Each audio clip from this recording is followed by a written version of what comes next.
તો હલો મિત્રો, યુટ્યુબના વ્લોગમાં તમારું બધાનું સ્વાગત છે મિત્રો. ને આ તોરણિયાનું રામા મંડળ ભાગ 4 અને આજે લીલિયામાં આવ્યું હતું તોરણિયાનું પ્રખ્યાત રામા મંડળ. ભોળાભાઈ ઉર્ફે ગગુડિયો, મિલન કાકડિયા અને ભૂટાભાઈ ભરવાડ. તો આ છેલ્લો ભાગ છે અને આમાં આપણે બધું આ બ્લોગ સાથે રામા મંડળ પણ પૂરું કરીશું.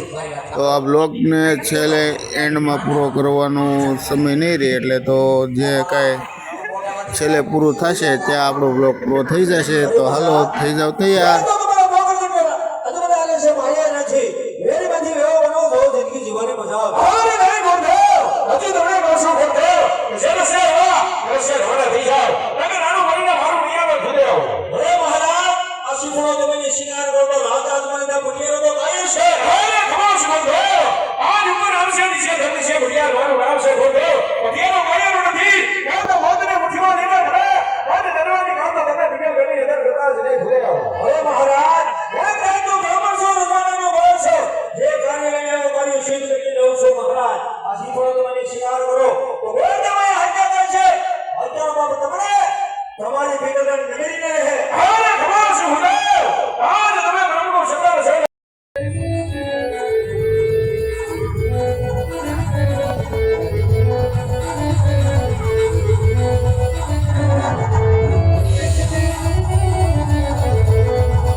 આપણે તો કોર સાહેબ ને બોલાવવાનું કીધું.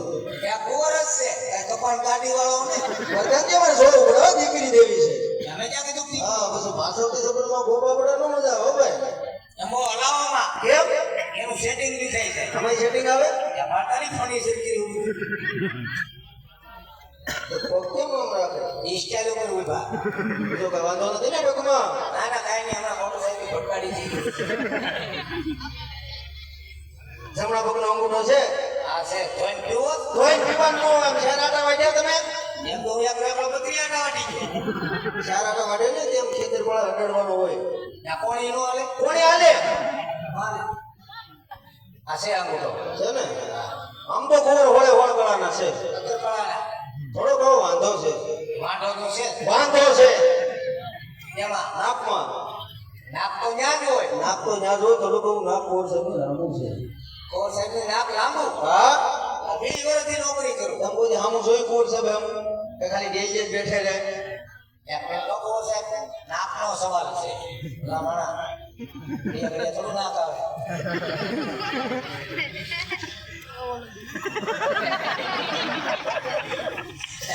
થોડું કેવું કોરનું નાક કેવા પ્રતિ લાંબુ છે. હવે શું કરશું? હવે શું કરવાનું હોય? શાંતિ રાખો, લગ્ન થાય એટલે સેન્ટરમાં આવી જાય. ના પડતા તે જવાબદારી તમારે લેવી હોય. નાકને થોડી જવાબદારી હોય દાદા. કેમ?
મનુષ્ય છે વિચાર સાથે રહેવા દીધો તો તમે મારી મનુષ્ય ચોઈસ નથી